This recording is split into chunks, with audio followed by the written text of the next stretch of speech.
বক্তা এম সাদিক হোসেন হযরত। এম সাদিক হোসেন হযরত শিক্ষা বিভাগীয় প্রধান, নুরুল উলুম ইসলামিয়া কওমিয়া মাদ্রাসা, ছোট চিকিৎসা ঢোল বগুড়া। আমি হযরতকে তার মহামূল্যবান তরকির পেশ করার জন্য মাহফিল কমিটির পক্ষ থেকে সবিনয় অনুরোধ জানাচ্ছি।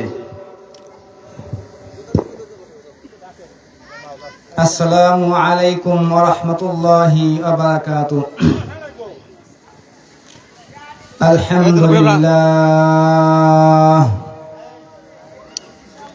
আলহামদুলিল্লাহ নাহমাদুহু ওয়া নাস্তাঈনুহু ওয়া নাস্তাগফিরুহু ওয়া নাউযু বিল্লাহি মিন শুরুরি আনফুসিনা ومن سيئات أعمالنا من يهده الله فلا مضل له ومن يضلله فلا هادي له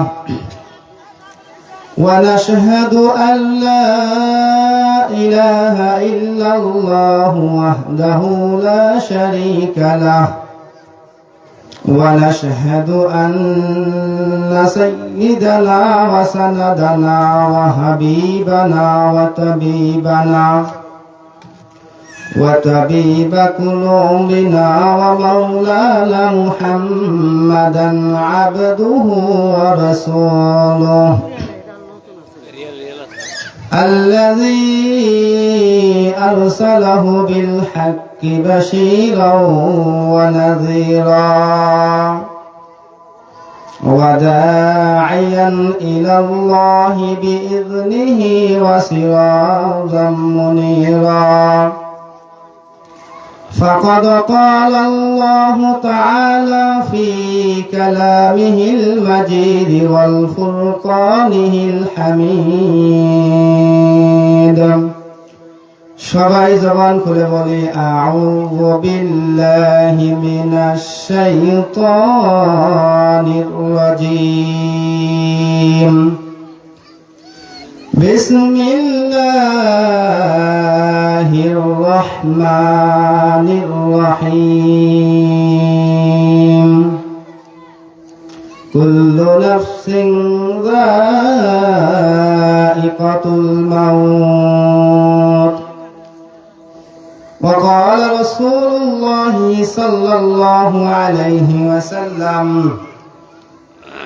الدنيا سجن المؤمن وجنة الكافر أو كما قال عليه الصلاة والسلام صدق الله المولانا العظيم وصدق رسوله النبي الأمي الكريم ونحن على ذلك من الشاهدين والشاكرين والحمد لله رب العالمين মুসলিম আমি সংগ্রামী মুসলিম আমি সংগ্রামী আমি চিরল নবীর আল্লাহকে সারা কাউকে মানি না নারায়ে তাকবীর কালিমা পড়ুন লা ইলাহা ইল্লাল্লাহ লা ইলাহা সবাই একটু জোরে লা ইলাহা ইল্লাল্লাহ লা ইলাহা ইল্লাল্লাহ লা ইলাহা লা ইলাহা ইল্লাল্লাহ লা ইলাহা ইল্লাল্লাহ লা ইলাহা ইল্লাল্লাহ লা ইলাহা ভাইজান বহু দূরে মদিনা, আমরা কেমনে যাব জানি না। ঠিক না? ভাইজান বহু দূরে মদিনা, আমরা কেমনে যাব জানি না। দয়া কর দয়ার আল্লাহ, দয়া কর দয়ার মাওলা, পুরো মনের বাসনা, লা ইলাহা ইল্লাল্লাহ, লা ইলাহা। একটু সবাই জোরে বলি, লা ইলাহা ইল্লাল্লাহ, লা ইলাহা। হায়াতের মালিক যে আল্লাহ, মৌতের মালিক সে আল্লাহ, লা ইলাহা ইল্লাল্লাহ, লা ইলাহা। আসমানের মালিক যে আল্লাহ, জমিনের মালিক সে আল্লাহ, লা ইলাহা ও লা ইলাহা ইল্লাল্লাহ, লা ইলাহা, লা ইলাহা ইল্লাল্লাহ মুহাম্মাদুর রাসূলুল্লাহ সাল্লাল্লাহু আলাইহি সাল্লাম। আলহামদুলিল্লাহ, বড়ুইল যুব সমাজের উদ্যোগে 2 দিন ব্যাপী তাফসীরুল কোরআন মাহফিলের সম্মানিত প্রথম দিনের সম্মানিত সভাপতি জনাব মোহাম্মদ শাহালি আকন্দ, বিশিষ্ট সমাজসেবক বড়ুইল, প্রধান অতিথি, বিশেষ অতিথিবৃন্দ, আমার সামনে উপবিষ্ট দিনদার মুসলমান ইমানদার ভাইরা, পর্দার অন্তরালে অবস্থানরতা শ্রদ্ধায়া সম্মানিতা মা বোনেরা, আল্লাহ পাকের দরবারে অশেষ শুকর যে আল্লাহ পাক রব্বুল আলামিন আমাদেরকে এই মহতি জলসার ভিতরে আসার জন্য, বসার জন্য এবং কিছু কথা শোনার জন্য তৌফিক দান করছেন। এই জন্য শুকরিয়া আদায় করছি, আলহামদুলিল্লাহ।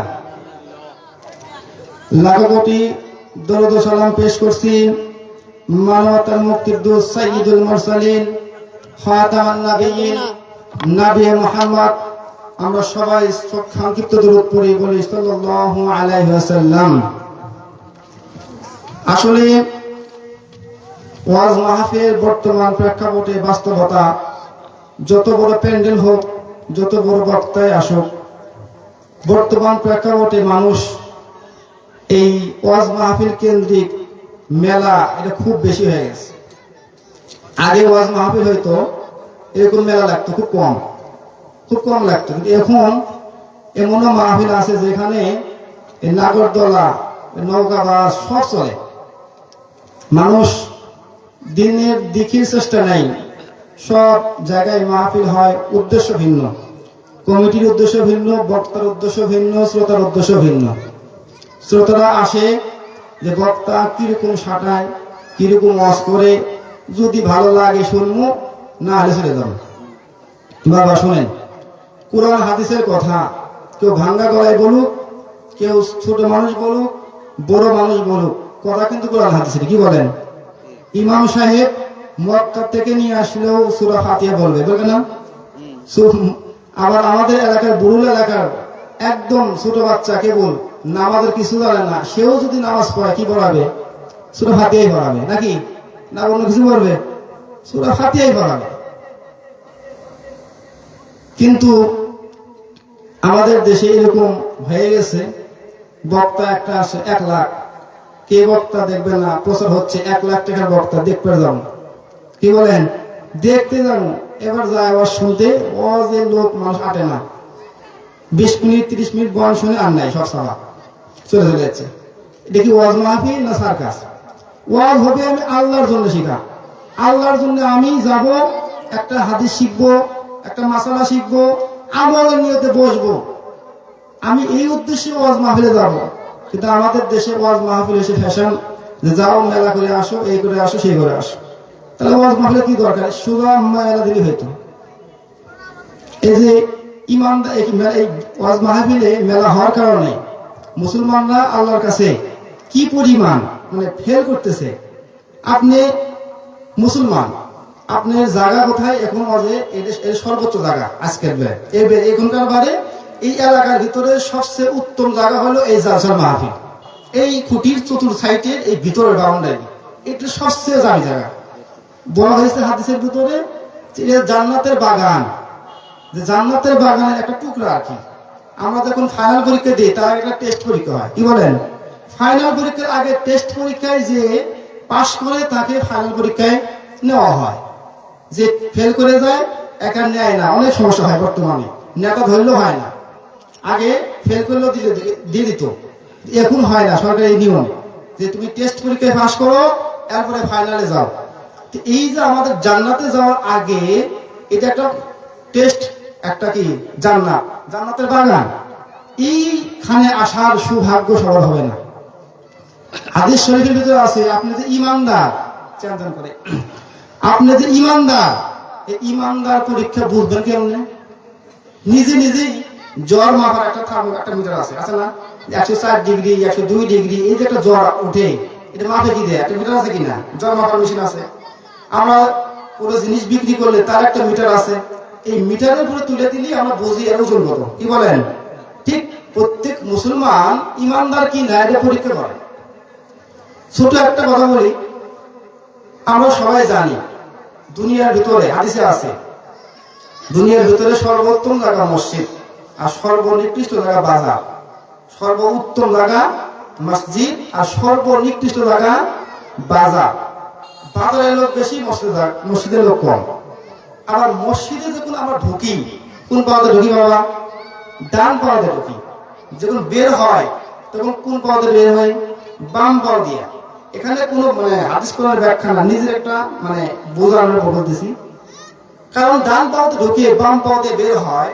আবার পায়খানায় যখন ঢুকি তখন কোন পাওয়াতে ঢুকি, কোন পাওয়াতে বের হয়? বাম পাওয়াতে ঢুকি, ডান পাওয়াতে বের হয়। এটা আমি চিন্তা করলাম যে এরকম হয়, ব্যাখ্যা কি আছে আমি জানি না। তো আমার কাছে মনে হলো যে যেহেতু দুনিয়ার চেয়ে, এই দুনিয়ার যে জায়গা অন্যান্য জায়গার চেয়ে আল্লাহর ঘর মসজিদ সর্বোত্তম, কি বলেন? এই যে মসজিদে যখন ঢোকে টান পাওয়া ঢোকে, আর এই দুনিয়ার ভিতরে এই জায়গার চেয়ে পেশাবখানা নিকৃষ্ট, কি বলেন? পায়খানা পেশাবখানা এই জায়গার চেয়ে নিকৃষ্ট। তাহলে দুনিয়ার চেয়ে পেশাব পায়খানা নিকৃষ্ট দেখে বাম পদে ঢোকা হয়। আবার নিকৃষ্ট জায়গা যখন বের হয় তো ভালো জায়গায় বের হচ্ছে, তো ডান পদে বের, কি বলেন?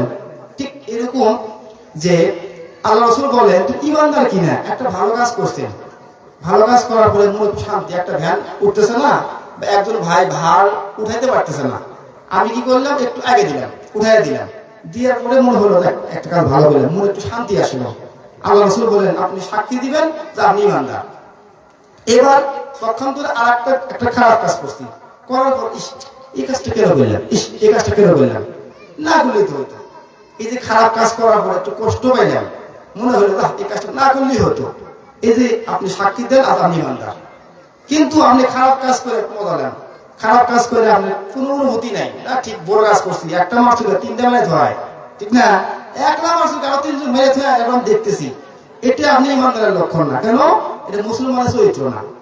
যেহেতু আমার সময় কম, এদিকে কথা বলার সময় কম, তো আমি যে কথা বলতাম যে আপনি ভালো কাজ করার জন্য, যদি ভালো কাজ করেন, ভালো দিক মনে হয়, তো আপনি আমাদের সাক্ষী দিবেন।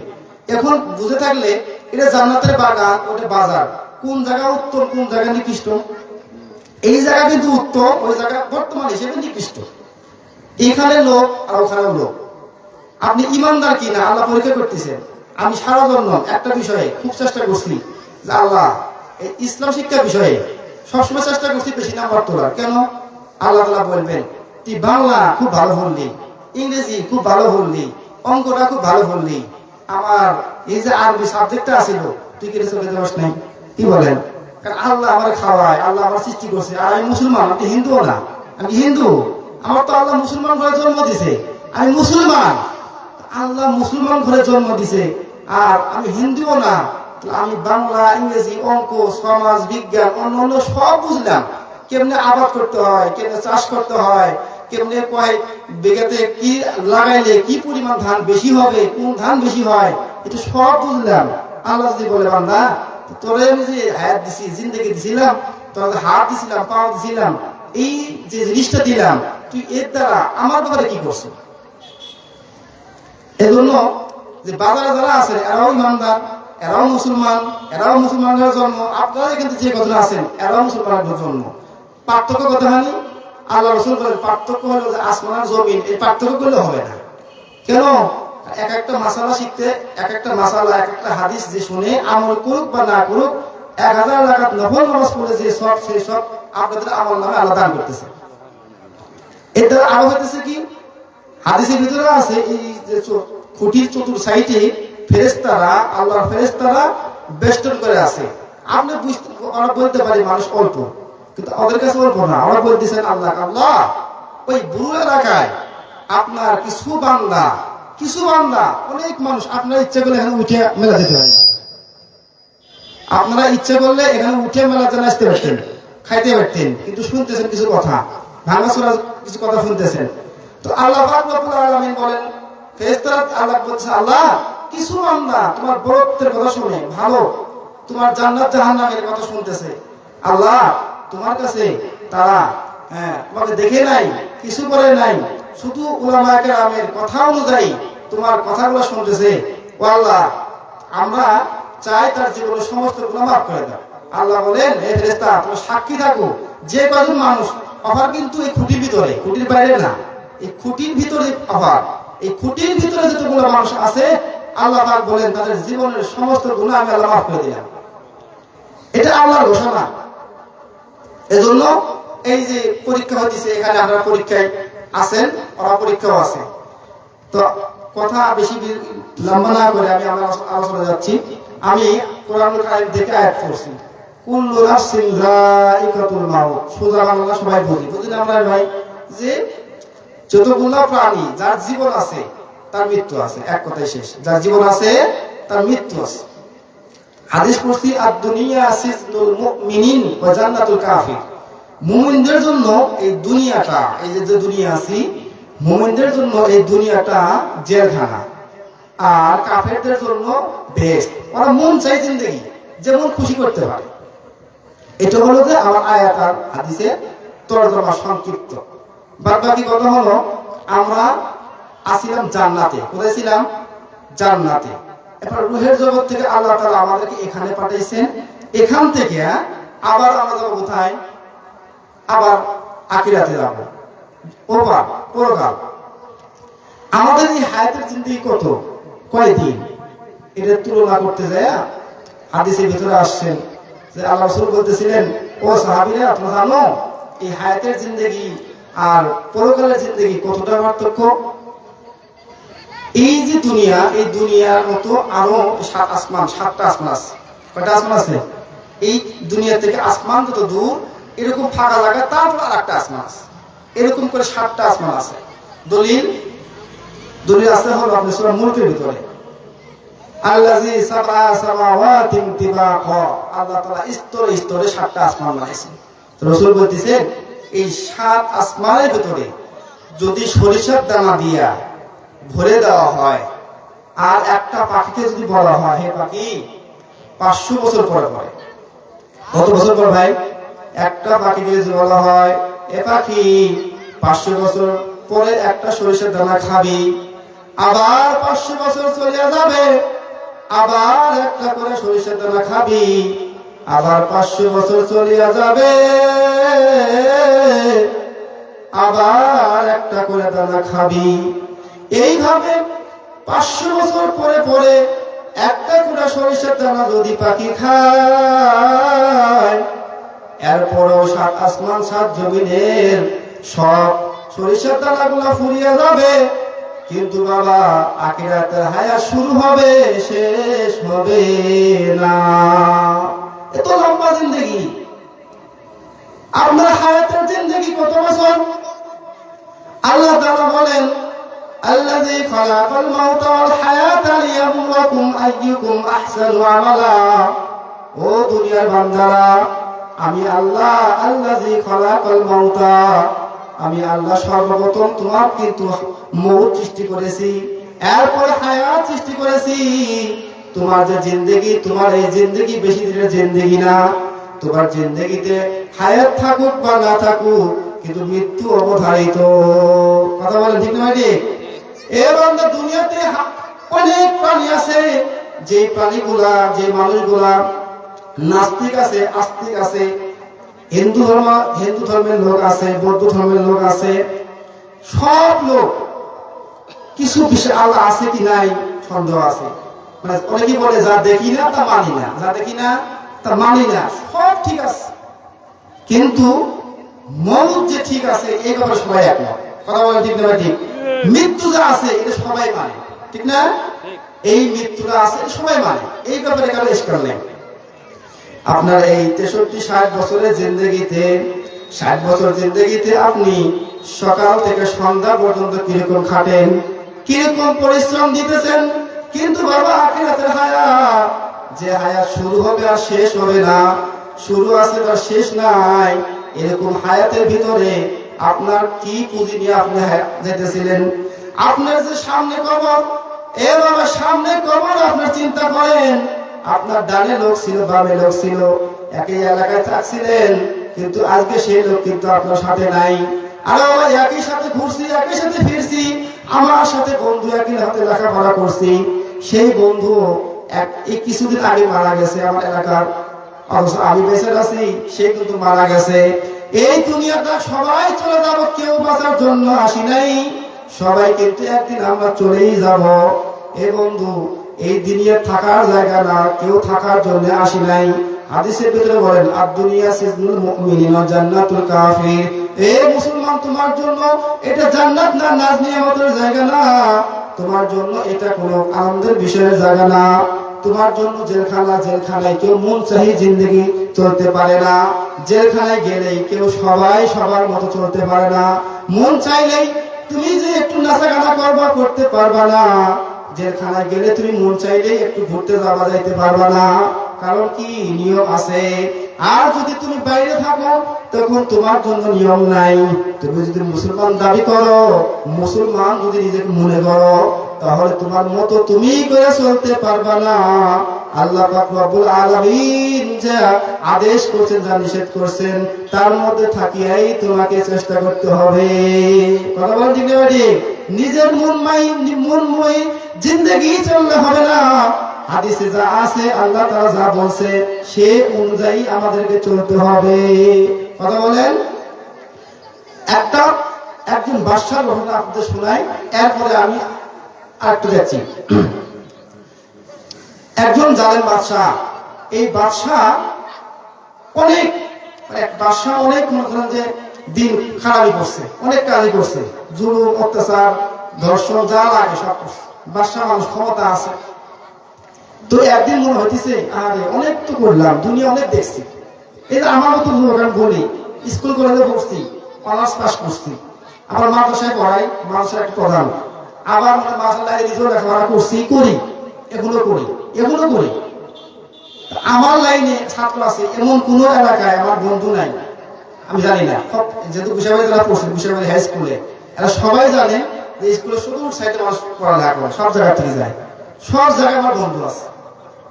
তারা এই জিন্দিগি আমি দেখছি বাবা, ওই জিন্দিগি কেমন আমি দেখছি, কিন্তু শুরু থেকে আমি মাদ্রাসার লাইনে আসি, মাদ্রাসায় পড়াই, বাসায় থাকি, ওভাবে নাই। কিন্তু আমি দেখছি যে স্কুল কলেজে বা এরকম রং তামাশা দুনিয়া কেমন, এটা আমি দেখেছি। কিন্তু দেখলাম কোনো শান্তি নাই, আপনি একটু নাচলেন, গাইলেন, এটুকুই, এরপরে আর কি, এরপরে এটুকুই। তো এই বাদশাহ মনে করলো এরকম জিন্দিগিতে এটাই, রং তামাশা শেষ, তাহলে একটু কি করি, একটা হুজুরের কাছে যাই ভালো হওয়ার জন্য, নাকি এলাকার চেয়ারম্যানের কাছে গেলে ভালো হবে, একটা মানুষ ভালো হবে কাজের গেলে, একটা ভালো আলেমের কাছে গেলে, নাকি বড়দের কাছে গেলে। মানুষ তো এখন আমার সাথে কদিন আগে বুঝতে পাইছে, আল্লাহকে ধরতে গেলে মাধ্যম লাগবে। কি মাধ্যম? মানে পীর লাগবে। পীর মানে কি জানে না, পীর মানে যে পীর করছে, আবার বলতেছে পীর এমন হতো যে নামাজ পড়াবো না, নামাজ পড়তে হবে, নামাজ পড়তে হবে। তো ওই তফকায় গেলে, ওই তফকা কোন তফকা বুঝলাম, ওই তফকায় গেলে নামাজ পড়া লাগবে না।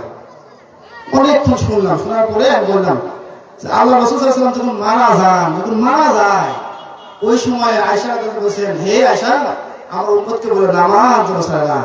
আমার রাসূল অসুস্থ অবস্থায় নামাজ পড়ছে, আমার রাসূলের চেয়ে কি পীর বড় হয়ে গেছে?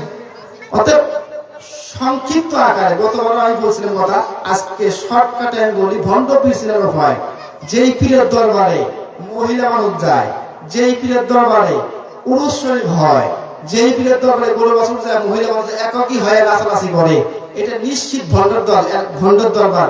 এই ব্যাপারে কোনো সন্দেহ নেই। এই কথাগুলো বেতার হলেন কি বলেন যে একটু শক্ত কথা বললো। যাই হোক, এই বাদশা সাহেব গেছে হুজুরের কাছে, হুজুর তুমি এত অনেক কাজ করছি, একটু ভালো হতে চাই, আমাকে একটু ভালো হওয়ার ই দেন, একটু নসিহত করেন। তো হাদিস শরীফের ভিতরে আছে যে ব্যক্তি মৃত্যুর কথা স্মরণ করবে দিনের বেলা 20 বার বা 100 বার, আল্লাহ তাআলা তাকে জান্নাত দান করবে।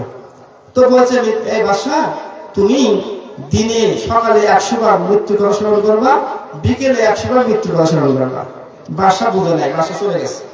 যাওয়ার পরে সোনার দানা দিয়ে তাসবিহ বানাইছে, বানাইয়া এরকম সিংহাসনে বসিয়া জিকির করে, মৃত্যু মৃত্যু মৃত্যু, মউত মউত মউত, এরকম জিকির করে। এরকম জিকির করতে করতে 1 মাস যায়, 2 মাস যায়, 1 মাস 2 মাস পরে তার ভালো হওয়ার কোনো লক্ষণ দেখা যায় না। এবার 1, 2, 3 মাস পরে যাইয়া ওই হুজুরকে ডাক পাইছে, হুজুর আপনি কি আমল দিলেন যে আমল করার কারণে তো আমি ভালো হইতে পারলাম না? আমি তো এখনো সিনেমা দেখা ছাড়তে পারলাম না, আমি তো এখনো বেগানা নারী দেখা ছাড়তে পারলাম না, আমি এখনো ঘুষ ছাড়া বাঁচতে পারলাম না, আমি তো এখনো সুদ ছাড়তে পারলাম না। এবার হুজুর ডাকতে বলতেছেন, ও বাদশা তুমি কিভাবে আমল করছো আমাকে একটু বলো। আপনি যে বলছেন 100 বার মৃত্যু মৃত্যু স্মরণ করো, আমি সকালে সোনা দিয়ে তাসবিহ বানাইয়া সকালে বলি মৃত্যু মৃত্যু মৃত্যু 1000 বার 100 বার। এবার বিকেল যখন হয় তখন আমি আবার 100 বার 100 বার করে মৃত্যু স্মরণ করি। এইভাবে প্রতিদিন স্মরণ করি, কিন্তু আমার তো ভালো হওয়ার কোনো লক্ষণ দেখি না। এবার হুজুর বলতেছে, বাদশা তুমি বুঝো নাই আমার হাকিকত, মৃত্যুর কথা স্মরণ কেমনে করতে হয় তুমি এটা বুঝো নাই। যাও তুমি বাড়িতে যাও, তুমি বাড়িতে যাও, আমি তোমাকে প্র্যাকটিক্যাল শিখিয়ে দিব কেমনে মৃত্যুর কথা স্মরণ করতে হয়। এবার বাদশা গেছে চলে বাড়ি যাওয়ার পরে এইবার হুজুর গেছে, যাওয়ার পর দেখি এরকম একটা সিংহাসনে বাদশা বসে রয়েছে। এবার বাদশাকে বলতেছে, বাদশা এই যে সিংহাসন এটা কার সিংহাসন? বলতেছে এটা বাদশাহী সিংহাসন। এবার সেই বাদশাহী সিংহাসনে বসলে কি হয়? এই বাদশাহী সিংহাসনে বসলে যে বসে সেই এই দেশের বাদশা হয়ে যায়। এই যে হুকুম করবে সেই হুকুম দেশের প্রজাদের মানা জরুরি হয়ে যায়। এবার হুজুর ডাকতে বলেন, এ বাদশা আমি কি একটু ওই চেয়ারে বসতে পারি? হ্যাঁ, আপনি হুজুর মানুষ, কোনদিন এই চেয়ারে বসার সাহস কেউ করে নাই, আপনি যেহেতু হুজুর মানুষ, আপনার যেহেতু লোভ নাই, আপনি বসতে পারেন। এবার হুজুরের 5 মিনিটের জন্য বাদশা বানিয়ে দিয়েছে, চেয়ার দিয়ে দিয়েছে। এবার হুজুর 5 মিনিটের জন্য যখন চেয়ারে বসে গেছে, এবার বুঝে থাকলে বলেন এবার বাদশাকে বলেন, কে বাদশা এখন? এবার হুজুর বাদশা হয়েছে না? হুজুর যখন বাদশা হয়ে গেছে, এইবার সেই বাদশা সাবেক হয়ে গেছে, কি বলেন? এইবার বাদশা হুজুর বাদশাহী পাইয়া জল্লাদকে ডাক দিয়ে বলে, জল্লাদ এদিকে আসো, তুমি আমার কাছে আসো। এই যে সাবেক বাদশা দাঁড়ায় রয়েছে, আমি এখন এই মুহূর্তে হুকুম দিলাম, এই যে সাবেক বাদশা আছে, এই সাবেক বাদশাকে তুমি এখনই তাকে মৃত্যুর দণ্ড দিয়ে দিলাম, একে এখনই কতল করে ফেলো, ওকে হত্যা করো, এখনই সঙ্গে সঙ্গে তাকে মেরে ফেলো। এইবার এই কথা শোনার সাথে সাথেই জল্লাদ দৌড় করে গেছে, দড়ি আনিয়া এইবার সাবেক বাদশাকে যখন হাত বাঁধে পা বাঁধে, হাত পা বাঁধার সঙ্গে সঙ্গে সাবেক বাদশা একদম অজ্ঞান হইয়া পড়ে গেলেন। পড়ে যাওয়ার পরে এইবার এই হুজুর বলতেছেন, জল্লাদ পানি দাও, এই বাদশাকে হুঁশে নিয়ে আসো। বাদশা যখন হুঁশে আসলো, ডাক দিয়ে বলতেছেন, বাদশা তুমি যে অজ্ঞান হয়ে গেলা, তুমি কেমনে অজ্ঞান হয়ে, কি কারণে অজ্ঞান হইলে আমাকে বলো। এবার বাদশা ডাক দিয়ে বলে, হুজুর আপনি যখন আমাকে মরণের হুকুম দিয়ে দিয়েছেন, আমাকে যখন মৃত্যুর পরোয়ানা দিয়ে দিয়েছেন, আমাকে যখন কতলের হুকুম দিয়ে দিয়েছেন, যখন কতলের হুকুম দিয়েছেন, আমার অমনি কবরের খেয়াল আসিয়া গেল, আরে আমার তো আর জিন্দগি শেষ, আমার তো 5 মিনিটের মধ্যে আমি শেষ। আমি কত মানুষের সাথে অন্যায় করেছি, আরে আমি কত মানুষের সাথে খারাপ ব্যবহার করেছি, কত জুলুম করেছি। আমি যখন কোথাও গিয়েছি তখন কত স্বর্ণ সামগ্রী আসছে। এ বাবা, আমি যখন কবরে চলে যাব, এই কবরের ভিতরে চলে যাওয়ার পরে আমাকে কে আর দেখবে? কেউ তো নাই। আমার ডানে কোনো স্বর্ণ নাই, বামে কোনো স্বর্ণ নাই, আমার সামনে কোনো স্বর্ণ নাই, আমার পিছনে কোনো স্বর্ণ নাই, আমার কোনো ক্ষমতা ওখানে কোনো কাজে আসবে না। আমি যে বাদশাহ এটাও মুনকার নাকির চিনবে না। আমি যে এই দেশের একটা প্রভাবশালী লোক, আমাকে সেও কেউ চিনবে না। আরে আমার যেহেতু টাকা পয়সা, আমার যেহেতু ধন সম্পদ, আমার যেহেতু বন্ধু বান্ধব, এটা কেউ আমাকে ওখানে কিন্তু চিনবে না। হুজুর, আমার সকল মৃত্যুর কথা স্মরণ হয়ে গেছে। আর আমি কবরে যে যাব, আমি হুজুরদের থেকে শুনেছি কবর 3 হাত, কবরের ভিতরে যদি আমল না নিয়ে যায়, আমল যদি আমার খারাপ হয়ে যায়, তাহলে আমাকে এই 2 পাশ থেকে মাটি এমন চাপ দিবে যে চাপের কারণে এক পাশের হাড় আর এক পাশে ঢুকে যাইবে। আমার জীবনে কোনোদিন নামাজের আমল নাই, আমার জীবনে কোনোদিন রোজার আমল নাই, আমার জীবনে হজের কোনো আমল নাই, আমার জীবনে অন্য কোনো আমল নাই। হুজুর, আমি এই পাপিষ্ঠ শরীর নিয়ে আমি যদি কবরে যাই, আমি এই কবরে আযাব সহ্য করতে পারবো না। এইবার হুজুর ডাকতে বলেন, বাদশাহ, কেবল হইল তোমার মৃত্যুর মুরাকাবা একবার হইল তোমার স্মরণ করা, মৃত্যুর কথা স্মরণ করা কেবল হইল একবার। এরকম করে যদি দিনের ভিতরে তুমি 100 বার মৃত্যুর কথা স্মরণ করতে পারো, তাহলে আল্লাহ পাক রব্বুল আলামিন তুমি মারা গেলে আল্লাহ তোমাকে জান্নাত নসিব করবে। কথা বলে, এরকম মৃত্যুর কথা স্মরণ করলে কেউ খারাপ কাজ করবে? কেউ খারাপ কাজ করবে? অন্যায় করবে? না, কিয়ামতের ময়দান কিন্তু বড় জায়গা না। আল্লাহ বলেন যে কিয়ামতের ময়দানে কেউ কাউকে চিনবে না, কেউ কাউকে চিনবে না। ছেলে, মেয়ে, এই যে স্ত্রী, যাদের জন্য আপনি 24 ঘন্টা খাটতেছেন, 24 ঘন্টা যে খাটতেছেন, এই 24 ঘন্টা কাটার জন্য খাটেন। সন্তান, মেয়ে, ছেলে আর স্ত্রী, কি বলেন? এদের জন্য সবাই খাটে। এই সকাল সন্ধ্যা খাটতেছেন। হাদিস কোরআনের ভিতরে আছে যে প্রথমে যাবে ভাইয়ের কাছে, আল মারউ মিন আখিহি ওয়া উম্মিহি ওয়া আবিহি ওয়া সাহিবাতিহি ওয়া বানি। আর এরকম যে প্রথমে যাবে ভাইয়ের কাছে। কিয়ামতের মাঠে ঘটনা এরকম আছে যে এক ব্যক্তি একটা নেকির জন্য ঠেকে গেছে। শুনেন না ঘটনা? একটা নেকির জন্য ঠেকে গেছে। তো আল্লাহ তাআলা বলেন যে এই দিন আল্লাহ বলবেন, যাও বান্দা, একটা নেকি যদি তুমি পাও, তোমার জান্নাত দিয়ে দিব। সব একটা নেকি যদি তুমি কেউ সংগ্রহ করতে পারো, আমি আল্লাহ তোমার জান্নাত দিব। এজন্য কোরআনের ভিতরে সর্বপ্রথম বলতে ভাইয়ের কথা। ওয়াহি, ভাইয়ের কথা বলছে। ভাইয়ের কথা কেন বলছে?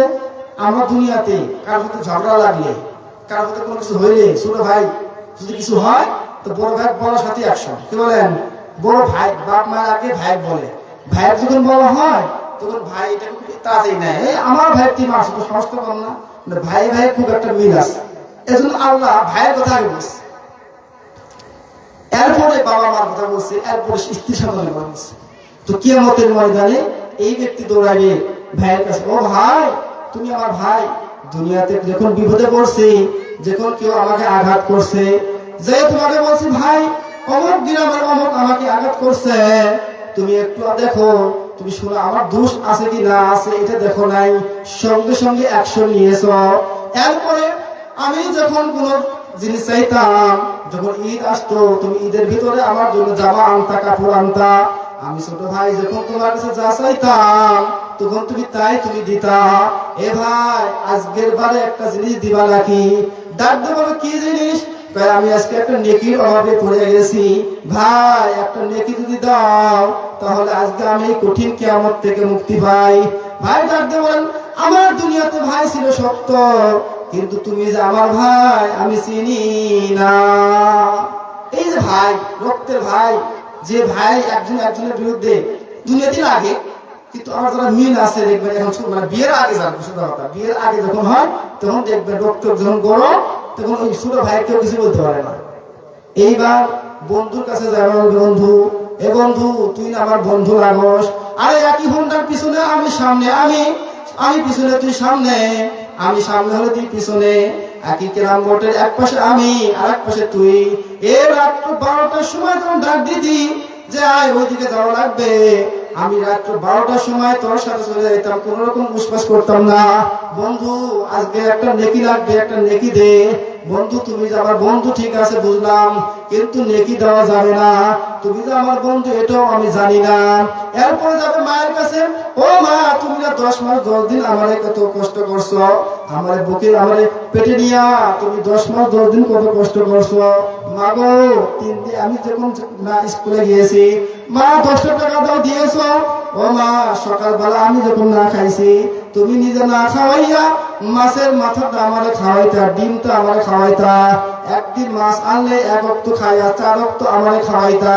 কেউ যদি বাড়ির অন্য কোনো প্রতিবেশী তোমার কেউ কিছু দিত, তুমি না খাইয়া আমার কাছেই দিতা। মাগো আজকে কি একটা নেকি দিয়ে সাহায্য করা যায়? মা ডাকতে পারবেন, ছেলে তুমি আমার দুনিয়াতে ছেলে আছিল ঠিকই, কিন্তু তুমি যে আমার ছেলে আমি চিনি না। যে আপন মা দুনিয়াতে, মায়ের সে আপন কেউ হয় না, মায়ের সে আপন কেউ হয় না, সেই মাও কিয়ামতের ময়দানে তোমাকে চিনবে না। এটা হলো কিয়ামতের জায়গা, ভয়ঙ্কর জায়গা। এরপরে যাবে, বাবা তুমি আমার জন্য রাত্র ফজরের সময় চলে গেছো, মাগরিবের পরে আসছো, এরকম সারাদিন খাটাখাটি করছো, নিজে কাপড় না কিনিয়া, নিজে পোশাক না কিনিয়া, ঈদের ভিতরে নিজে পোশাক কিনে নাই, ছেলেদের জন্য মেয়েদের জন্য কিনছে, নিজে না খাওয়াইয়া, নিজে না কষ্ট করিয়া, জুতা না পাই দিয়া, এরকম গুছাই বাড়ি হাটে গেছে হাঁটিয়া, যেন 5টা টাকা 10টা টাকা বাঁচিয়া যায়। আমার ছেলে প্রাইভেট পড়ে, আমার ছেলে পড়ালেখা করে, একটু দুধ খাওয়াতে হবে, ডিম খাওয়াতে হবে, এত কষ্ট করিয়া ও বাবা তুমি আমাদেরকে পড়ালেখা করাইছো, বাবা আজকে একটা নেকি দরকার, একটা নেকি হইলে আমি জান্নাত যেতে পারি। বাবা দেখতে বলে, ছেলে দুনিয়াতে আমার ছেলে আছিল ঠিকই, কিন্তু তুমি যে আমার ছেলে আমি চিনি না। মায়ের কাছে গেছে, এবার বাবার কাছে গেছে, ভাইয়ের কাছে গেছে, বন্ধুর কাছে গেছে, আরে বাবা এবার গেছে নিজের স্ত্রী, যে প্রিয়তমা স্ত্রী, যার সাথে সারাটা বছর কাটায় দিছে, ও স্ত্রী তোমার জন্যই তো আমি খাটাখাটি করছি, তোমার জন্যই তো আমি ফজর সময় গেছি মাঠে সারাদিন কাজ করছি, সন্ধ্যা পর্যন্ত কাজ করছি, আল্লাহর রাস্তায় তো নামাজ পড়ার সময় পাই নাই, আমি আল্লাহ রোজা করার সময় পাই নাই, আমি কোনো কিছু করার সুযোগ পাই, ইবাদত বন্দেগী করার সময় আমি পাই নাই। ও বিবি তুমি আজকে আমাকে একটা নেকি দাও, একটা নেকি যদি তুমি দিতে পারো, একটা নেকি পাইয়া আল্লাহ আমার জান্নাত দিয়া দিবে। বিবি ডাকতে বলেন, স্বামী আমার দুনিয়াতে বিয়ে হয় নাই, দুনিয়াতে বিয়েই হয় নাই, পরিচয় তো দূরে থাক, দুনিয়াতে বিয়েই হয় নাই। এবার ছেলের কাছে যাবে, ছেলে তোমার জন্য তো খাটাখাটি করলাম, তোমার জন্য 24টা ঘন্টা খাটাখাটি করছি, আমার জিন্দগির 50-60 বছরের বয়স, 50-60 বছর তোমার জন্য এত খাটাখাটি করছি, এই ছেলে তুমি কি একটু আমাকে একটা নেকি দিতে পারো নাকি? ছেলেটা একদম বলেন, বাবা তুমি যে আমার বাবা আমি জানি না। মেয়ের কাছে গেলে মেয়েও বলে আমি জানি না। কেউ কিয়ামতের ময়দানে পরিচয় দিবে না, কারণ কি কিয়ামতের ময়দান এমন ময়দান, আম্মা জান আয়েশা রাদিয়াল্লাহু তাআলা আনহাকে আল্লাহ রাসূল ডাকতে বলেন, আয়েশা কিয়ামতের ময়দান এমন ময়দান, যেই ময়দানে কারো গায়ে কোন রকম শরীরে কোন রকম কাপড় থাকবে না, সবাই উলঙ্গ। সবাই কি হবে? সবাই হবে উলঙ্গ। আম্মা জান আয়েশা ডাকতে বলেন, হুজুর সবাই যদি উলঙ্গ থাকে তাহলে তো আমরা শরম পাবো। আল্লাহ রাসূল ডাকতে বলেন, আয়েশা কিয়ামতের এমন ভয়াবহ ময়দান, যেই ময়দানে কেউ কারো দিকে তাকানোর সময় পাবে না, এমন ভয়ঙ্কর উপর এক আবদ্ধ হাত, এই সূর্য 9 কোটি 30 লক্ষ মাইল দূর থেকে তাপ দেয়। বিজ্ঞান বলে সোজা সরাসরি এরকম আলো আসে না, এর উপরে একটা ওজোন স্তর আছে। এই ওজোন স্তরে পরে যখন তাপ পড়ে, সেই তাপের থেকে ওই ওজোন স্তর ভেদ করিয়া এই এই রোদের তাপটা আসে, সূর্যের তাপটা আসে। এই তাপে মানুষ এই চলার মধ্যে যাইতে পারে না। কিরকম কষ্ট! ওই দিন এমন একটা দিন, যেই দিন সূর্য অর্ধ হাত উপরে আসবে, 11 দিক দিয়ে সূর্য তাপ দিবে। তার যেরকম আমল সেই অনুযায়ী তার ওই রকম তার অবস্থান হবে। কারো এরকম ঘাম ছুটিয়ে যাবে, কারো বলছে হাঁটু পরিমাণ, কারো মাজা পরিমাণ, কারো বুক পরিমাণ, কারো হবে এরকম পরিমাণ। কেউ ওই সাগরে, ওই ঘামের সাগরে হাবুডুবু খাবে, এমন একটা পরিবেশ। এই পরিবেশে কে কাকে দিতে খাবে? কেউ একটা নেকি দিয়ে সাহায্য করবে না। কারণ হলো যে একটা নেকি যদি আমি দেই, তাহলে আমার যদি শর্ট করে আমি কোথায় পাবো? এই ভয়ে কেউ কারো নেকি দিবেন না। এ বাবা, পুরুষ মানুষ আমরা যারা বলি, যারা স্ত্রীর জন্য এত খাটেন, মা বাবার জন্য এত 24টা ঘন্টা আপনি খাটেন, বুকে হাত দিয়ে বলেন আপনার ভেতরে শান্তি আছে নাকি? আল্লাহ রাসূল বলেন, দুনিয়ার মানুষ শোনো, তোমাকে যদি উহুদকে স্বর্ণ বানায় দেওয়া হয়, উহুদ যে পাহাড় আছে, এই উহুদকে যদি স্বর্ণ বানায় দেওয়া হয়, আর যদি তোমাকে দেওয়া হয়, তোমার এরপর হাউস মিটবে না, তোমার আরো চাই। একটা উহুদকে যদি স্বর্ণ বানায় আপনি দেই, আপনাকে যদি জিজ্ঞেস করা হয় আপনি চাহিদা আছে নাকি, আপনি বলেন আছে আরেকটা। এবার বলছে আরেকটা যদি দেওয়া হয়, তারপরও যদি চাহিদা আছে আরেকটা। এরকম মানুষের চাহিদার শেষ নাই। মানুষ যতদিন থাকবে মানুষের চাহিদা শেষ থাকবে না, একটার পর একটা চাহিদা থাকবেই থাকবে। আল্লাহ রাসূল বলেন যে তোমার চাহিদা কবে শেষ হবে? যেই দিন তোমার মৃত্যু হয়ে যাবে, ওই দিন তোমার চাহিদাও শেষ হয়ে যাবে। এটা তোমার জিন্দেগি। আপনাকে যতই টাকা, আপনি যদি 500 কামাই করেন, আপনি দেখবেন অভাব। এক সময় 2,500 টাকা বেতনে চাকরি করছি, তাও চলছে। এখন 15,000 টাকা চাকরি করলে হয় না। আরো করবেন, আরো হবে, আরো করবেন। যত কামাই করবেন দেখবেন তত বাতাস বেশি লাগে, তো আরো বেশি খরচ হয়। এই জিন্দেগি আপনি কোনোদিন এরকম 24 ঘন্টা খাটাইয়া নিজেকে ত্বরান্বিত করতে পারবেন না। এই যে জিন্দেগিতে আছে, কোন হাদিসে আছে, কোন ফি দুনিয়া কাআন্নাকা গরীব আও আবির সাবিল। দুনিয়াটা হলো মুসাফির খানা। মুসাফির খানায় কেউ কোনো থাকে না। আমরা এখান থেকে যখন ঢাকা যাই, কতদিনের জন্য বাবা? কিছুদিনের জন্য যাই, আবার চলে আসি। যখন আমরা জামাতে যাই, 3 দিনের জন্য যাই, আবার চলে আসি। নাকি বাড়ি ঘর নিয়ে চলে যাই? বাড়ি ঘর নিয়ে তো যাই না, বাড়ি ঘর রেখে যাই। আমরা তো আসলাম জান্নাতে, জান্নাত থেকে আল্লাহ তাআলা আমাদেরকে পাঠিয়েছেন দুনিয়াতে, আমাদের বাড়ি আবার জান্নাতে। জান্নাতে যাওয়ার জন্য আপনি বাড়ি থেকে আসছেন, বাড়িতে জান্নাত থেকে আসছেন, জান্নাতে যাবেন, রাস্তা তো ঠিক রাখা লাগবে। যে রাস্তায় আসছেন সেই রাস্তা ঠিক রাখা লাগবে না। যদি রাস্তা ভুল করে অন্যদিকে চলে যান, তো গর্তে পড়ে যাবেন। আর রাস্তা তো দুইটা, ফালহামাহা ফুজুরাহা ওয়া তাকওয়াহা। রাস্তা দুইটা, একটা ভালো রাস্তা, একটা খারাপ রাস্তা। আল্লাহ তাআলা আপনাকে ব্রেন দিয়েছে, বুদ্ধি দিয়েছে, আপনি কোন রাস্তায় যাবেন, কোন রাস্তায় যাবেন না, এটা আপনার উপর আল্লাহ দিয়েছেন। আল্লাহ আপনাকে এখানে করবে না, হস্তক্ষেপ করবে না। তুমি চাইলে নামাজ পড়ো, চাইলে না আসলে নামাজ পড়ো না। নামাজ পড়লে তোমার লাভ, নামাজ না পড়লে তোমার ক্ষতি। আল্লাহ কিছুই না। আপনার সাথে কত মানুষ ছিল, তারা আপনার মধ্যে চলেছে, মারা গেছে, আপনিও মারা যাবেন। আপনি নামাজ পড়লেও দিন চলে যাবে, নামাজ না পড়লেও দিন চলেই যাবে। আপনি 5 ওয়াক্ত নামাজ পড়তে কত সময় লাগে বাবা? বেশি সময় লাগে না। ফজর নামাজ, মাগরিব নামাজ, এশার নামাজ এমনি পড়া যায়। জোহরের সময় একটু যেখানে কষ্ট হয়, তো ওখানে চলার বিধি পড়া যায়। পড়া যায় না বাবা? চলার বিধি পড়া যায়, খালি চেষ্টা লাগবে, ভিতর থেকে চেষ্টা লাগবে। মানুষ সব করতে রাজি আছে। এই যে শীত, এই শীতের ভিতরে ফজরের আগে লাঙ্গল নিয়ে যায়। এই যে বৃষ্টি, পানি জমা, ঠান্ডা, এর ভিতরে রোয়া লাগায়, লাগায় না বাবা? রোয়া লাগায়, কিন্তু অজু করতে গেলে অজু করলে আমার শীত লাগে। অজুর সেটু রোয়া যে 24 ঘন্টা লাগাইতেছেন, 2-3 ঘন্টা, ওখানে শীত কম না এখানে শীত কম? বরং শীতের মধ্যে অজু করে মজা পাওয়া যায়। যারা অজু করেন তারা দেখবেন, গরমের চেয়ে শীতের মধ্যে অজু করলে শান্তি বেশি পাওয়া যায়। কথা বলে ঠিক না ভাই? যারা নামাজ পড়েন তারা বলতে পারবেন, এই শীতের মধ্যে উঠেও আরাম পাওয়া যায়, আবার অজু করে আরাম পাওয়া যায়। শীতের মধ্যে মুসল্লি বেশি হয়, অনেক জায়গায় শীতের মধ্যে মুসল্লি বেশি হয়। কারণ কি? ওটা সহজ হয়। এজন্য বাবা, যে নামাজ পড়লে আপনার লাভ, নামাজ না পড়লে আপনার লস। এই জিন্দগিতে বেশি দিনের জিন্দগি না, এই জিন্দগিতে আসার জায়গা না। বাদশাহ হারুনুর রশিদের নাম শুনছেন? সেই বাদশাহ ছিল বাহলুল, সাথে ছিল পাগল, মাজনুন ছিলেন, পাগল তো আল্লাহ পাগল।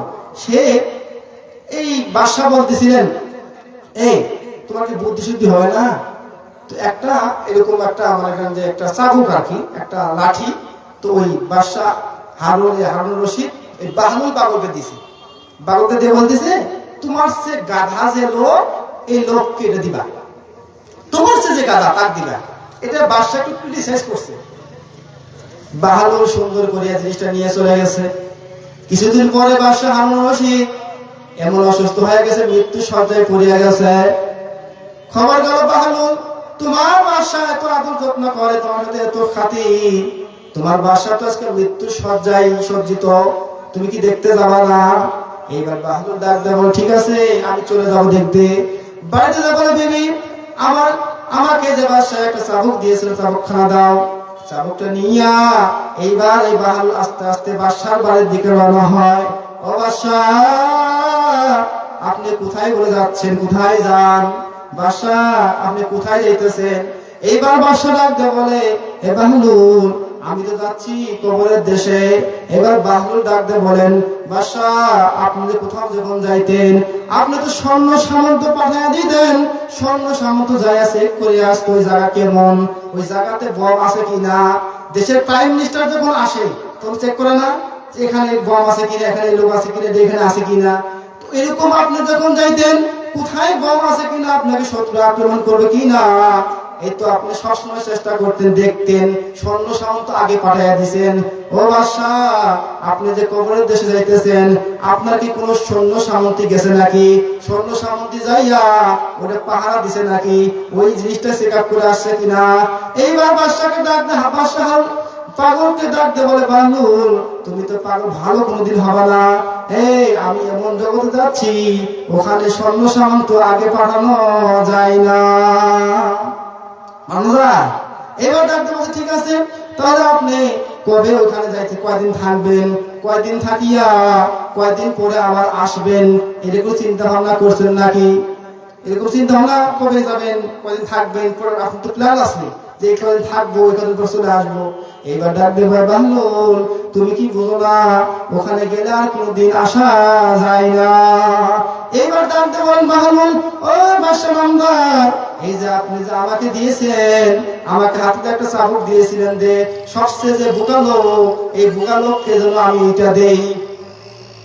বাদশা শোনো, আমার চোখে তোমার চেয়ে বোকা লোক আর কেউ নাই। যেইখানে গেলে, যেই জগতে গেলে কেউ তোমার আগে চেক আপ করতে পারে না, যেই জগতে গেলে আবার আসার কোনো সুযোগ নাই, যেই জগৎ থেকে আসে আর কোনোদিন আমি আসতে পারবা না, সেই জগতের জন্য তুমি কোনোদিন কোনো কাজ তো করলা না, তুমি নিজের মাল নিজের সামানা তো গোছানোর কোনো চেষ্টা করলা না। তোমার চেয়ে বোকা লোক আর এই দুনিয়ায় নাই, এই জন্য তোমার এই চাবুক তুমি রাখো। বলেন বাহলুল, ঠিক আছে না? আপনি কবে চলে যাবেন, এক দেশ থেকে আর দেশে গেলে, আপনি এখান থেকে যদি যান, পাকিস্তান যান অথবা সৌদি যান, ওখানে গেলে কি আপনার বাংলা টাকা চলবে? বাংলা টাকা কেউ নেবে না। কি টাকা নেবে? ওখানকার আছে রিয়াল, কি বলেন, রিয়াল নেবে। তাও আছে পাকিস্তানে গেলে ওখানকার যে মুদ্রা সেটা নেবে, রুপি, এই টাকা নেবে। আপনি দুনিয়া এই যে আমল না করিয়া আপনার হায়াতের জিন্দগি এই কয়েকদিন থাকিয়া মজা মাস্তি করে আপনি চলে যাচ্ছেন, আপনি যাচ্ছেন কোথায়? We are going to destination. আমাদের গন্তব্য কোথায়? আমাদের গন্তব্য কোথায়? সামনে কবর, কি বলেন? সামনের দিকে আমরা যাচ্ছি। সামনে সামনে কি ভাই? সামনে কবর। আপনি মনে করতেছেন আপনার হায়াত 60 বছর 40 বছর হয়ে গেছে, আপনার আছে কয় বছর? বিয়ে কর্ম শিখেছেন, আপনি বিয়ে করতেছেন তো, আপনার বয়স 60, আপনার 40 শেষ, কারো ভাই 20 শেষ, কারো 30 শেষ, কারো 40 শেষ, আছে কত 20, কদিন পরে শেষ। এরপরে কই যাবেন? ওখানে কি করবেন? আপনার বাবা কই? আপনার দাদা কই? আপনার আশেপাশের লোক কই? আপনার তো ওই জায়গায় যাবেন, সেই জায়গার জন্য আপনি কি করতেছেন? একটু কি চিন্তা করছেন? 24টা ঘন্টা তো কাটতেছেন। মুনাফিক ভিতরে বলেন, রব্বানা আতিনা ফিদ দুনিয়া হাসানাতাও ওয়া ফিল আখিরাতি হাসানা ওয়া কিনা আযাবান নার। মুনাফিক বলেন না, আসলে অর্থ বুঝি না, তাই বুঝি না। রব্বানা আতিনা ফিদ দুনিয়া হাসানা, ও আল্লাহ, দুনিয়াতে যত কল্যাণ আছে আমাকে দান করো, দুনিয়ার যত কল্যাণ আছে আমাকে দান করো। ওয়াফিল আখিরাতি হাসানা ওয়া কিনা আযাবান নার। আর আখিরাতের যত কল্যাণ আছে দান করো, আর কবর আযাব দিও না, আযাবে পতিত করো না। দুনিয়াতে কল্যাণ দাও, আখিরাতেও কল্যাণ দাও। মানে দুনিয়া তো ভালো করো, আখিরাতেও ভালো করো। এবার প্রশ্ন হলো যে আপনি দুনিয়াতে ভালোর জন্য কত ঘন্টা খাটতেছেন, কত ঘন্টা মেহনত করতেছেন, কি বলেন? এই যে সকালবেলা নামছেন ভ্যান নিয়ে একদম মাগরিব এশা পর্যন্ত, এই যে সকালবেলা চলার ভিতরে গেছেন একদম এশার পর্যন্ত, আপনি এই যে গার্মেন্টসে গেছেন 8টার সময় 4টার সময় আসতেছেন। আমরা যারা শিক্ষকতা করি মাদ্রাসায় তারা 8টা বাজে যেতেছি, অনেক শিক্ষক আবার শিক্ষক নিবন্ধন থাকি, আবার যারা প্রাইমারি শিক্ষক আছে 8টা বাজে যায় 4টা বাজে আসে। এই যে একটা লম্বা সময় খাটাখাটনি করার পরে সরকার অথবা কর্তৃপক্ষ অথবা একজন কেউ টাকা দেয়, যে টাকাতে আপনি সংসার চালান, কি বলেন? এই যে মেহনতটা করলেন সে না একটা জিনিস দিয়েছে, কিন্তু আপনি আখিরাতের কল্যাণের জন্য, আখিরাতের ভালোর জন্য আপনি কো খাটলেন, কো আপনার খাটনা কো, আপনার নামাজ কো, রোজা কো। বরং নামাজের কথা বললে নামাজ লাগে না। কেন লাগে না? নামাজ তো পাশ করে আসে। আমার এক হুজুর আছে এলাকায়, তো গেছে এক জায়গায় আসর নামাজের সময় আসর নামাজ পড়ছে, বসার পরে তো ওই পীর সাহেব বলতেছে, হুজুর আপনি নামাজ পড়লেন না? কয় যে আমি ওই ক্লাস পাস করে আসি। দেখছেন, নামাজ ক্লাস পাস করে আসি। কেমনে পাস করলেন একটু ব্যাখ্যা করে শুনি। তো উনি ব্যাখ্যা করতেছিলেন যে দেখো, আমরা ওয়ানে যখন নার্সারি পড়ি বা ওয়ানে উঠি তখন পড়ি কি ক খ সরাসরি আলস্বরি ক খ পড়ি না, এ বি সি ডি, এরপরে আলিফ বা তা সা। এই যে পড়া এটা আমরা 1 বছরই পড়ি, মানে ওয়ানেই পড়ি। এরপরে যখন 2 উঠি, 3 উঠি, 4 উঠি তখন রিডিং পড়ি না। এবার যখন উপর ক্লাসে উঠে যায় 8 9 10 যখন পড়ি তখন কি ক খ পড়ি, তখন কি এবিসিডি পড়ি। তো উনি বলতেছে আমি তো এই যে 9 10 উঠলে তো আর পড়তে হয় না। ঠিক আমি ওভাবেই ক্লাস পাস করেছি। কিন্তু আমাদের যে হুজুর উনি আমার খুব চালু আছেন, খুব মানে চুকালো। তো বলতেছেন হুজুর মাশাআল্লাহ আপনি খুবই মানে অনেক পাস করছেন, ঠিক আছে, কিন্তু আমার একটা কথা, আপনি ক খ আলিফ বা তা সা এবিসিডি 1 2 ছাড়া আপনি এই 8 9 এর যে বইগুলো আছে পড়বেন সম্ভব? কারণ 8 9 এর যে বইগুলো আছে ক খ দিয়ে আছে। এই যে আমরা পেপার পড়ি তার মধ্যে কি আছে? ওই বাংলা 50টি বর্ণমালা, ইংরেজি 26টি লেটার, এবার 1 2 10 পর্যন্ত এরকম 100 পর্যন্ত। এই দিয়ে একটা পেপার, এই দিয়ে একটা বই, এই দিয়ে 9 10 এরপরে আপনি বিএ অনার্স পর্যন্ত পড়েন বা মাস্টার্স করেন, ওগুলোই পড়া নাকি অন্য কিছু পড়া? তো হুজুর বলতেছে আপনি ক খ এবিসিডি আলিফ বা তা সা ছাড়া আপনি এই টেনে বই পড়বেন না। বলে ঢেকি উষা বলি আমরা, ঢেকি উষা আছে না, ওখানে ঢেকিটা উষা ছিল, বলতে যে ঢেকি উষা আছে দেখবেন, আজকে আপনি সাইজ করেন। হুজুর বলে ওই যে ভণ্ড গেছে আর এই দিক করে আসে নাই। এরকম মানুষ পড়ে যে নামাজ পড়া লাগবে, নামাজ হচ্ছে আমার দিন ভালো আছে। বাবা নামাজ পড়েন, 2 একটু পড়েন, 2 একটু পড়েন না, বললে কি বলেন? বাবা নামাজ পড়া দরকার, নামাজ পড়া দরকার, সময় হয়ে ওঠে না, এই সময় হয়ে উঠলে অষ্ট পড়বো। আপনি ইমান না, কারণ আপনি নামাজের প্রতি বিশ্বাস আছে। কিন্তু যে ব্যক্তি বলে নামাজ পড়লে কি হবো, নামাজ আসতে ভালো অবস্থা, নামাজ পড়লে আমার পাওয়া যায়, নামাজ পড়লে আমার পাওয়া যাবো না। তো নামাজ পড়ে গেলাম, নামাজ পড়ার জিনিস না তো, নামাজ কি বলা না, পড়ার জিনিস না তো। এই লোকের ইমান নাই, এর জানাটা বলা যাবে না। কেন? আল্লাহর ফরজ হুকুমকে কি করছে? লঙ্ঘন করছে। আল্লাহ পাক রব্বুল আলামিন, আমরা তো কালিমা পড়ি, কালিমা তো জানি না, কি বলেন? কালিমা পড়ি না, লা ইলাহা ইল্লাল্লাহু মুহাম্মাদুর রাসূলুল্লাহ। এই কালিমার হাকিকত কি, উদ্দেশ্য কি, কি বলেন? কালিমা লা ইলাহা ইল্লাল্লাহ, আল্লাহ ছাড়া কোনো কি নাই, মাবুদ নাই, ইলাহ নাই। মুহাম্মাদুর রাসূলুল্লাহ, হযরত মুহাম্মদ মুস্তাফা সাল্লাল্লাহু আলাইহি ওয়াসাল্লাম আল্লাহ তাআলা রাসূল। তো আল্লাহ তাআলা রাসূল কেন পাঠাইছেন?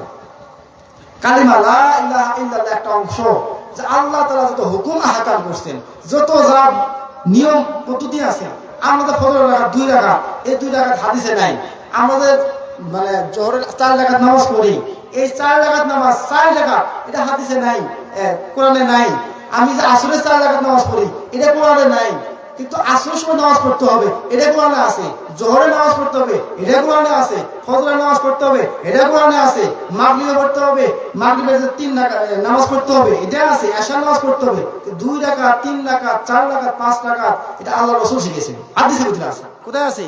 অনেকে আছে যে কোরআন মানবে হাদিস মানবে না, কোরআন মানবে, হাদিস মানবে না, কোরআনে যা আছে এটাই মানবে, অন্য কিছু মানবে না। কোরআনে জানাজার কথা নাই, কোরআনে জানাজা পড়ার নিয়ম নাই, জানাজা কেমনে পড়তে হয়, কেমনে করতে হবে, জানাজা পড়া লাগবে কি লাগবে, এটা কোরআনের ভিতরে নাই, এটা হাদিসে আছে, রাসূল শিক্ষা দিয়েছে।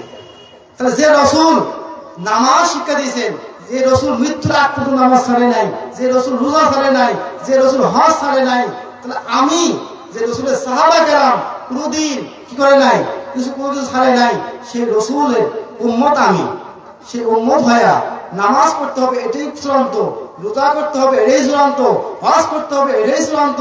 মানতে পারতেছি না, এটা আমার দুর্বলতা, কিন্তু পড়া লাগবে না। রোজা থাকে যে যার ভাত নাই সে থাকে রোজা, এরকম বলার দ্বারা ঈমান চলে যায়।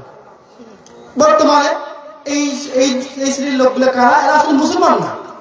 এই যে বাউল নামের ফাউল যারা আছে, বাউলরা ফাউল করতেছে, আয়াত বোঝে না, কিছু বোঝে না, বলতেছে যে হ্যাঁ একটুখানি নিয়ে বলে যে আল্লাহ কি বলে না বলে, অবশ্য কিছুই নাই, হাদিসে নাই কি কথা, আল্লাহর কথার নাউজুবিল্লাহ আগা মাথা নাই, মানে একটা ভাষা বলছে খারাপ ভাষা, আল্লাহর কথার আগাও নাই গোয়াও নাই, বলে নাউজুবিল্লাহ, এটা বাউলের কথা। বাউলরা আবার বলছে কুল আউযু বিরাব্বিন নাস মালিকিন নাস ইলাহিন নাস মিন শাররিল ওয়াসওয়াসিল খান্নাস, বলতেছে কি যে আল্লাহর নাস পেরি গেছে, দেখেন তো, কুল আউযু বিরাব্বিন নাস মালিকিন নাস ইলাহিন নাস, আল্লাহর নাস পেরি গেছে। এই বাউল নামের ফাউলগুলা, এই যে বাউল যারা, এরা এই বাউল নামের ফাউলগুলা আল্লাহকে নিয়ে কটূক্তি করে, তা হচ্ছে এই নবীদেরকে নিয়ে কটূক্তি করে। আর আমরা মুসলমান, আমাদের কোনো প্রতিক্রিয়া নেই, কিছু বুঝেই না। আপনার বাবাকে গালি দিলে আপনি কি চুপ থাকবেন? আপনার বাবাকে গালি দিলে, মাকে গালি দিলে চুপ থাকবেন? আপনার বাবা মাকে যদি গালি দেয়, তখন যদি আপনি রাগ হন, তখন যদি আপনার কষ্ট লাগে, যে আল্লাহ আপনাকে বানাইছে, যে আল্লাহ আপনাকে খাওয়ায়, যে আল্লাহ আপনাকে শক্তি দিয়েছে, যে আল্লাহ হায়াত দিয়েছে, যে আল্লাহর দুনিয়াতে আপনি থাকি, সে আল্লাহকে নিয়ে কটূক্তি করা হয়। আমাদের মুসলমানের কোনো প্রতিবাদ হয় না, বরং বিভিন্ন বড় বড় নেতারা, সুশীলরা, বড় বড় এলিট শ্রেণীর লোকেরা তাদের পক্ষে কথা বলে। এটা কোনো কথা? তুমি কি মুসলমান না? তুমি কি মারবা মরা যাবে না? কয়টা কি লাগবে? একটু সমর্থন লাগবে। কয়জন লোক আছে বাবু, কি বলেন বাবু, কয়জন হয়? সব ভণ্ড দল। আল্লাহকে নিয়ে কটূক্তি করলে ছাড়া যাবে না। হাদিসের মধ্যে আছে ওয়ান আনাস রাদিয়াল্লাহু তাআলা আনহু আন্নাহু ক্বাল ক্বালা রাসূলুল্লাহ সাল্লাল্লাহু আলাইহি ওয়াসাল্লাম লা ইউমিনু আহাদুকুম হাত্তা আকুনা আহাব্বা ইলাইহি মিন ওয়ালিদিহি ওয়া ওয়ালাদিহি ওয়ান নাসি আজমাইন। হাদিসের ভিতরে আছে আল্লাহ রাসূল সাল্লাল্লাহু আলাইহি ওয়াসাল্লাম বলেন, হে বান্দা, দুনিয়াতে আমি রাসূলকে এতটা ভালোবাসতে হবে, কতটা? কয় তোমার যে হায়াত, তোমার যে জীবন, তোমার যে সন্তান, তোমার যে বিবি বাচ্চা বা ধন সম্পত্তি, এমনকি নিজের যে জীবন আছে, এই জীবনের চাইতে তোমাকে বেশি ভালোবাসতে হবে, তাছাড়া তুমি কোনোদিন ঈমানদার হইতে পারবে না। নিজের জীবন নিশ্চয় ভালোবাসতে হবে। হযরত ওমর রাদিয়াল্লাহু তাআলা আনহু বলতেছে, হুজুর আপনাকে আমি খুব ভালোবাসি, আমি কি ঈমানদার? আল্লাহ রাসূল বলছেন, তুমি যে আমার ভালোবাসো, কতদূর ভালোবাসো? তোমার জীবনের চেয়ে বেশি? না, আমি আমার জীবন থেকে এত বেশি ভালোবাসো না। আল্লাহ রাসূল বলছেন, তুমি ঈমানদার না। তুমি কি না? ঈমানদার না। একটু পরে বলতে, হুজুর এখন আমি দিল ঠিক করছি, আমি আমার জীবনের চাইতে আপনাকে বেশি ভালোবাসি। বলেন সুবহানাল্লাহ। এই হলো জিন্দেগি, জীবনের চাইতে বেশি ভালোবাসতে হবে। হযরত আবু বকর রাদিয়াল্লাহু তাআলা আনহু সাহাবীদের ভিতরে সবচেয়ে নরম সাহাবীর নাম কি? আবু বকর। সবচেয়ে নরম, যাকে মারলেও কিছু বলে না, বলে তো থাপ্পড় মারছে, বলে ভাই আপনি দাঁড়াইছেন নাকি? এমন নরম সাহাবী, এর চেয়ে নরম হয়? এইরকম সাহাবী আবু বকর রাদিয়াল্লাহু তাআলা আনহু একদিন রাস্তায় যাচ্ছিলেন রাসূলের দরবার থেকে, তো দুই কাফের আল্লাহ এবং আল্লাহ রাসূলকে নিয়ে কটূক্তি করতেছে, বলতেছে কি, এই দেখছো দেখছো, এই যে মুহাম্মদের বন্ধু যাচ্ছে, মানে মুহাম্মদের সঙ্গী যায়, এর আল্লাহ ফকির, এর নবীও ফকির। বলেন নাউজুবিল্লাহ। বলতেছে এর আল্লাহ ফকির, এও ফকির, আর নবীও ফকির। আবু বকর বলছে, ভাই তুমি কি বলছো আবার বলো। কয় যে তোর আল্লাহ ফকির, তোর নবীও ফকির। বলার সাথে সাথে এই নরম মানুষটা হাতটাকে গরম করে মুঠ পাটকায় এমন একটা ঘুষি দিছে যে কয়েক হাত তো হাত পড়ে গেছে। এক ঘুষিকে দাঁতের সাবার দাঁত পড়ে গেছে, সাথে একটা দৌড় কেছে কাম। মানে নরম মানুষ যদি চেতে দেখবে তাকে থামা যায় না। কি বলেন? নরম মানুষ চেতে থামা যায় না। এমন একটা ঘুষি বক্সিং দিছে, একবার কয়েকজন জুড়ে গেছে। এরপরে ও নাই। এরপরে আবু বকর রসুলের কাছে যাইতে যাইতেই এই দুই বদমাইশ শয়তানের কাছে পরামর্শ দিছে, যা রসুলের কাছে বিচার দিই। কারণ রসুলের কাছে বিচার আবার কি টাকা দিয়ে কাম হয় না। ইহুদি হোক, খ্রিস্টান হোক, বৌদ্ধ হোক, যেই হোক, রসুলের যে বিচার দিলে যে বিচার সে পক্ষেই করবে। একবার বিচার হইতেছিলেন, রসুলের মানে কুরাইশ বংশের একজন চুরি করছে রসুলের ভিতরে। তো বিচার কি, যে চুরি করবে তার হাত কেটে দিবে, এটাই বিচার। তো হাত কেটে দেওয়ার বিচার এখন কেউ বলতেছে, সাহস পাচ্ছে না, হায় রে আমাদের বংশের ভিতরে হাত কেটে দিবে রসুল, আমাদেরই নবী। আমরা বলি না, আমাদেরই চেয়ারম্যান, আমাদেরই বন্ধু, আমাদেরই নেতা, আর অপরাধ করলে কি হবে, নেতা আছে তো, কি বলেন? ঠিক ওরকম বলতেছিলেন যে রসুল, কিন্তু কোন সাহাবী যাওয়ার সাহস পাচ্ছে না।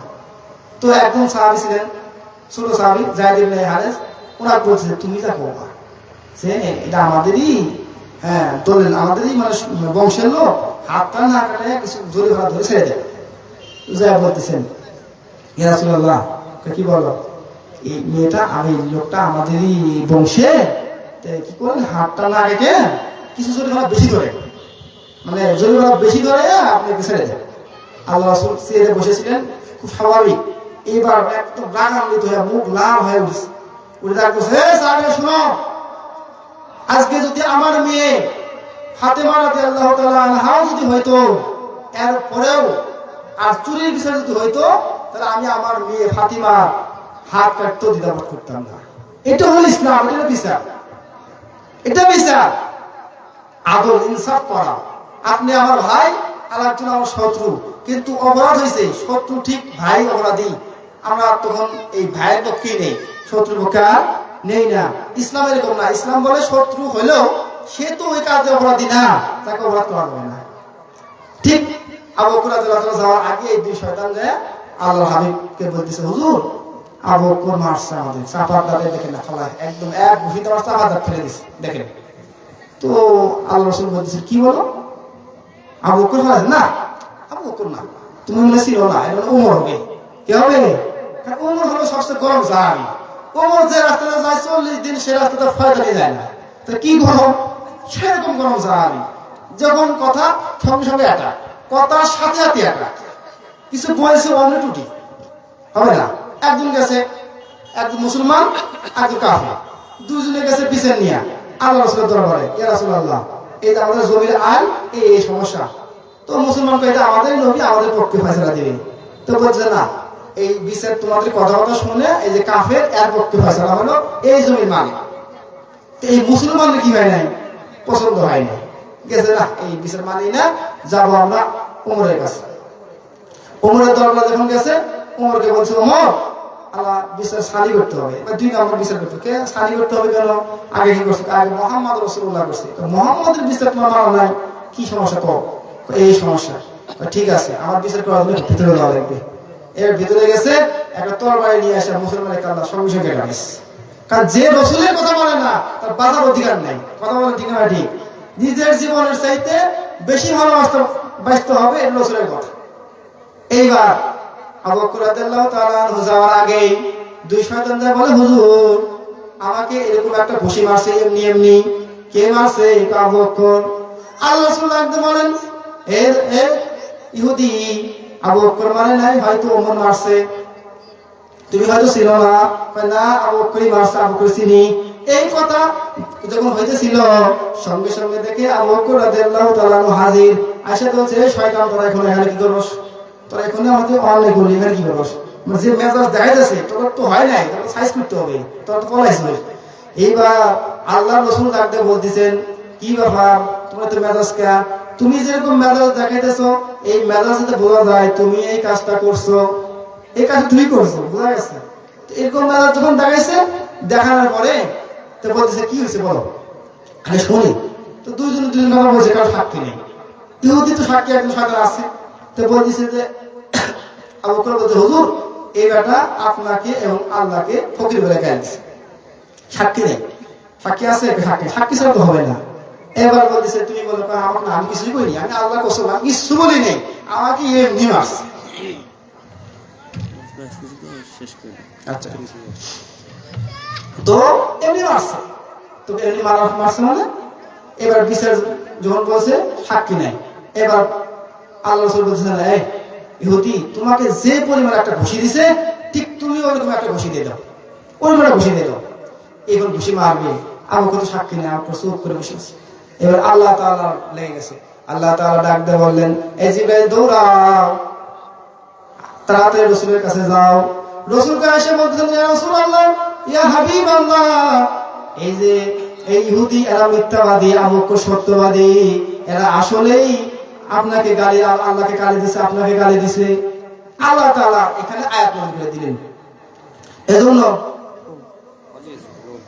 এই জন্য যে কোন বাউল নামের ফাউল বাংলাদেশের বুকে, সে বাউল হোক, ফাউল হোক, যেই হোক, আল্লাহ এবং আল্লাহ রাসূলের বিরুদ্ধে কটূক্তি করলে এখানে কোনো রকম ছাড় দেওয়া যাবে না। কাই বলে স্বাধীনতা, তাদের মুখের স্বাধীনতা। যারা আল্লাহ এবং আল্লাহ রাসূলকে নিয়ে কটূক্তি করবে তাদেরকে সাইজ করা হবে আমাদের হাতের স্বাধীনতা। কি বলেন, কথা ঠিক না?